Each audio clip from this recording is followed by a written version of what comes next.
अस्सलाम वालेकुम वरहमतुल्लाहि वबरकातुहू। तो हमारा जो लास्ट लेक्चर था, अगर आपने नहीं लिया तो ये उसी लेक्चर का पार्ट 2 है। पिछले लेक्चर में मैंने आपको बताया था सोशोलॉजिकल थ्योरीज़, जिसमें से पहली थ्योरी मैंने आपको सिंबॉलिक इंटरेक्शनिज़म बताई थी। दूसरी थ्योरी मैंने आपको बताई थी फंक्शनलिस्ट पर्सपेक्टिव की। उसके अंदर मैंने आपको manifest function, latest function, latent function और डेस फंक्शन के बारे में बात की थी। तो अब हम बात करते हैं नेक्स्ट जो सोशोलॉजिकल थ्योरी है कॉन्फ्लिक्ट पर्सपेक्टिव की। इसके लिए मैंने अलग लेक्चर इसलिए बनाया क्योंकि ये थोड़ी सी अंडरस्टैंड करने वाली चीज़ है और ये बहुत ज़्यादा इन है हमारी सोसाइटी के अंदर। कॉन्फ्लिक्ट पर्सपेक्टिव का मतलब ये है कि जब आप कॉन्फ्लिक्ट आने से पहले उसको स्टडी करते हैं और उसको ना आने के लिए जो आप सोसाइटी के अंदर एक्शन लेते हैं, तो उसके लिए आपको कॉन्फ्लिक्ट्स को पढ़ना पड़ता है सोसाइटी के। और अगर कोई कॉन्फ्लिक्ट ऑलरेडी हैपन हो जाए तो अगर आप उसके रीज़न्स पढ़ें, उसके इफ़ेक्ट्स पढ़ें, तो इसको कॉन्फ्लिक्ट्स पर्सपेक्टिव बोलते हैं। और आसान अगर लफ्ज़ों में आपको समझाऊं तो आप सुन्नी शिया जो कॉन्फ्लिक्ट है उसको अगर आप उसकी हिस्ट्री पढ़ेंगे एक्सक्यूज़ मी, तो उसकी अगर आप हिस्ट्री पढ़ेंगे और अगर आप उसके आने वाले मसले मसाइल को हल करने के लिए कोई ना कोई एक्शन लेंगे, तो उसके लिए ज़रूरी है कि आप कॉन्फ्लिक्ट पर्सपेक्टिव के हिसाब से उसको पढ़ें, उस कॉन्फ्लिक्ट को पढ़ें। इसी तरह बहुत सारे कॉन्फ्लिक्ट्स हर सोसाइटी के अंदर होते हैं, ठीक है। तो इसको सबसे पहले शुरू करने वाले जो थे वो बेसिकली जो फादर ऑफ कॉन्फ्लिक्ट्स पर्सपेक्टिव को जिनको समझा जाता है वो कार्ल मार्क्स हैं, जिनके मुताबिक जो सोसाइटी के अंदर आने वाले कॉन्फ्लिक्ट्स हैं उनकी सबसे बड़ी वजह जो है वो गैर मुनसिफाना तकसीम पावर की, पैसे की जब होती है, ठीक है, या क्लास की होती है, तो उस वक्त जो है आपकी सोसाइटी के अंदर इश्यूज़ आते हैं।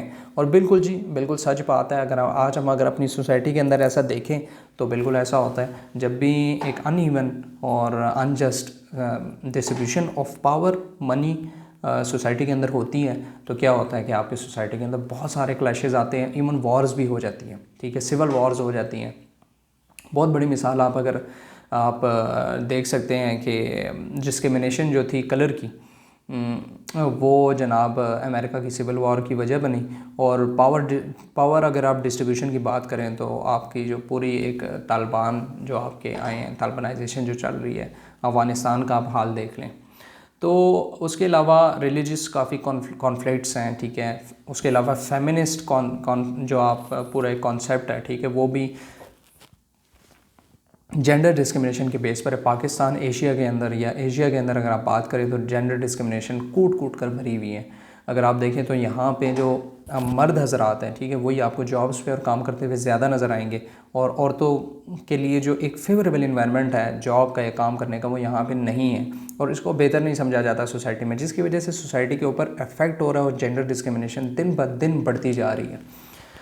तो होता क्या है कि जब आप इन कॉन्फ्लिक्ट्स को पढ़ते हैं, ठीक है, तो ये सोसाइटी के अंदर एक्शंस लेने के लिए बहुत ज़्यादा ज़रूरी होता है। हमें ऐसा लगता है कि सोशोलॉजी जो है, CSS, जो आम तौर पे जो एप्लीकेंट्स होते हैं उनको ऐसा लगता है कि सोशोलॉजी जो है वो बस महज एक सब्जेक्ट है, उसको पास करना है। लेकिन मेक इट श्योर कि जब आप ब्यूरोक्रेट बनते हैं और आपको सोसाइटी के लिए कोई ना कोई एक्शन लेना पड़ता है, तो before taking that action you must know that society, and to study to know a society you have to study the society, and to study a society there must be a scientific way of doing it।